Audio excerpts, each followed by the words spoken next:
Мы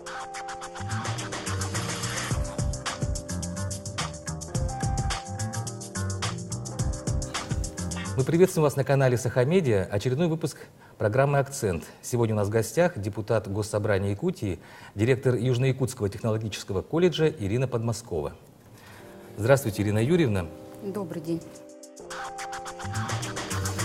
Подмоскова Ирина Юрьевна родилась в городе Кемерово. В 1998 году окончила Благовещенский педагогический университет по специальности учитель истории. В 2006 году Институт управления при президенте Якутии. Работала в средней школе номер 3 города Нерюнгри, заместителем директора по научной работе Нерюнгринского музея истории освоения Южной Якутии. С 2008 года заместителем главы района по социальным вопросам. С 2011 директор Южно-Якутского технологического колледжа. В 2017 году избрана депутатом Государственного собрания Илтумен Республики Саха-Якутия.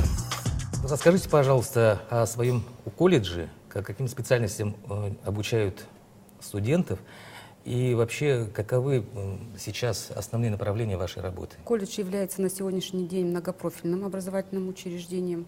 Готовим мы по 31 специальности. Это такие направления, как в первую очередь горнодобывающие направления, потому что Нерюнгринский район — это именно район, который специализируется по этой отрасли промышленности. Мы готовим специалистов в области энергетики, строительства, информационных технологий, потому и мы считаемся многопрофильным учреждением.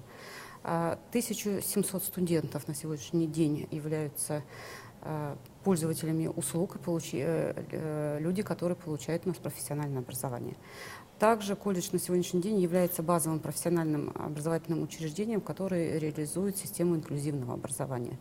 То есть лица с ограниченными возможностями здоровья, лица, которые испытывающие трудности в получении образования, они на сегодняшний день могут обратиться к нам и, соответственно, получить необходимый уровень образования для того, чтобы стать полноценными гражданами, иметь возможность зарабатывать, трудоустраиваться на наши предприятия.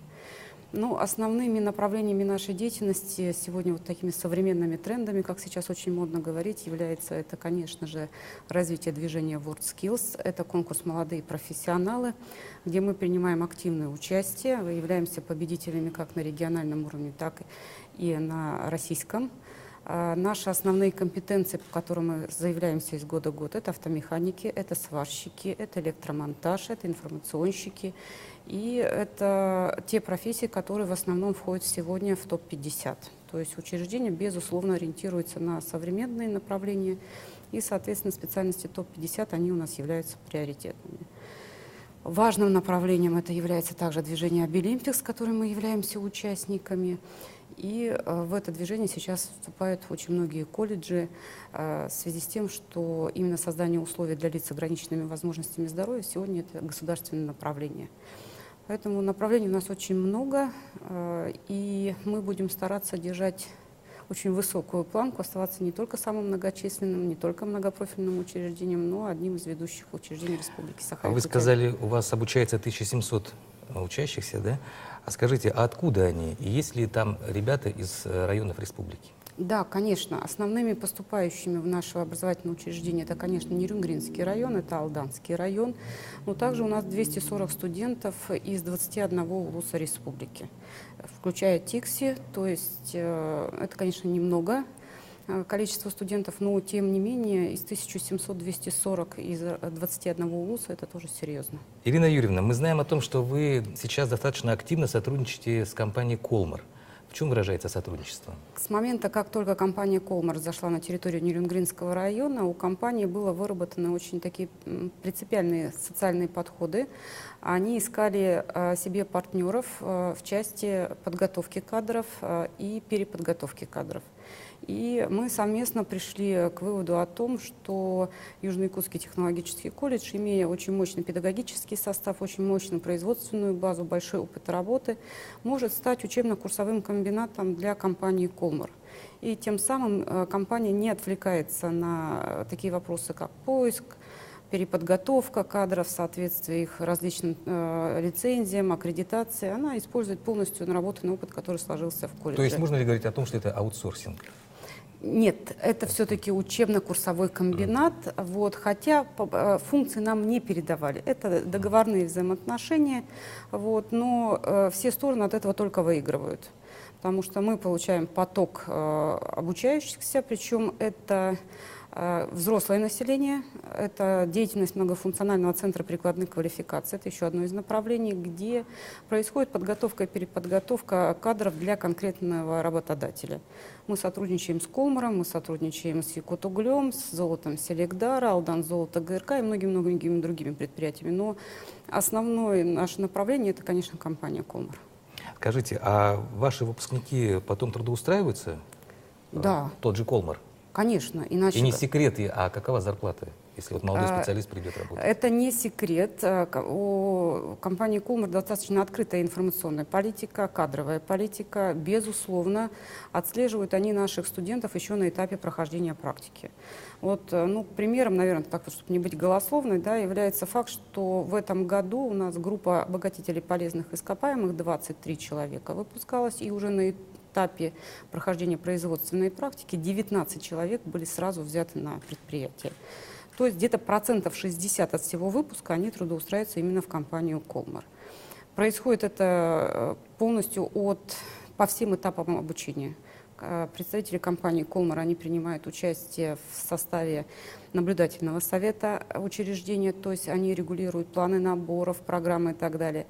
Они принимают участие во всех наших мероприятиях, безусловно, формируют программы обучения, базы практик, а также компания Колмар, она у нас член угледобывающего профессионально-образовательного кластера, куда входим мы, компания Колмар, компания Якутугль. И через все вот эти вот механизмы у нас достаточно четко отлаженная система с вопросом практика, трудоустройство, практика, трудоустройство. Это не является никаким секретом в части заработной платы. Сегодня заработная плата улетчиков, она в принципе перспективна. И молодому специалисту, в зависимости, опять же, на какую он должность приходит, средняя заработная плата — это от 35 и до 60 тысяч рублей. То есть оно является явно привлекательным. Но, тем не менее, достаточно очень серьезная специфика работы. Вот, и попадают туда не все желающие, а попадают только лучшие. А давайте теперь поговорим о вашей депутатской работе. Депутатом Госсобрания вы стали только вот совсем недавно, можно сказать, в июле месяце, да? До конца полномочий нынешнего созыва остался практически год. Вот скажите, чем вы занимаетесь и что вы успеете за этот год? Видите, конечно, как бы срок год, да, он несколько ограничивает, конечно, возможности реализации каких-то планов и идей. Тем не менее, имея опыт работы депутатом Нерюнгринского районного совета, я была заместителем председателя по социальным вопросам, и, соответственно, мое направление — это, конечно, все-таки социальное. И, безусловно, это направление построения системы взаимодействия между предприятиями и системой образования. Вот. И в этом направлении как раз-таки очень большое поле деятельности на сегодняшний день, потому что сетевая форма взаимодействия, когда образование воспринимается не, скажем, субъект, который просит помощи, да, когда он воспринимается как партнер, то и взаимоотношения строятся партнерские. Вот. Наш опыт взаимодействия с компанией Колмар показывает, что такие партнерские отношения очень хорошо можно выстроить. В части именно поддержки именно социальных направлений, да, здесь тоже очень большое поле деятельности. Сегодня, при всем при том, что население наше достаточно грамотное, да, есть очень масса случаев, когда необходимо именно работать депутата. Сопровождать, направлять, выступать с инициативами, потому что некоторые вопросы, они требуют просто внимания. И таких вопросов достаточно много. И обращений граждан очень много связано с этим направлением. Ну и все-таки задача Государственного собрания Ултумен — это выстроить наше законодательное поле в таком ключе, чтобы все-таки это помогало жить, а не мешало. Вот в этом направлении я постараюсь поработать. Ирина Юрьевна, а теперь можно немножко о себе? Вы новый депутат, многие, может быть, вас не знают в республике. Вот вообще, чем вы занимаетесь в свободное время, чем увлекаетесь? Насколько я знаю, вы историк по образованию. Да, по первому образованию я историк. Это отложило отпечаток на мои увлечения, на мою деятельность. Очень много лет я занимаюсь археологией, мне это по-прежнему интересно. Последние годы, правда, в полевые работы я уже не выезжаю. Вот. А до, скажем так, определенного времени я занималась полевой археологией. Сейчас я больше занимаюсь, конечно, научной частью. Вот. И вот это вот, скажем так, профессиональный интерес, он остался вот до сих пор. И увлечением я бы это не назвала, я бы сказала, что это все равно профессиональный интерес историка. Я очень люблю работать на даче. Не знаю, с чем это связано. Корней у меня сельскохозяйственных нет в семье. Но мне очень нравится выезжать на дачу, выращивать растения, собирать урожай. Видимо, где-то каким-то образом где-то что-то осталось. Конечно, из современных увлечений я не придерживаюсь любви к различным гаджетам.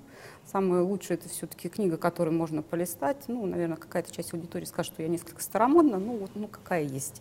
Поэтому чтение и вот живое общение с людьми, они никогда не заменят там ни интернет, ни какие другие ресурсы. Поэтому, наверное, все-таки воспитание в определенной сфере, которое мне дали мои родители, оно меня к традициям больше все-таки направляет, нежели чем каким-то там новшеством, скажем так. Спасибо вам большое, Ирина Юрьевна, за то, что вы пришли к нам на программу. И примите наши пожелания дальнейших успешной работы. Спасибо. Это была очередная программа «Акцент», и сегодня у нас в гостях была народный депутат Госсобрания Якутии, директор Южно-Якутского технологического колледжа Ирина Юрьевна Подмоскова.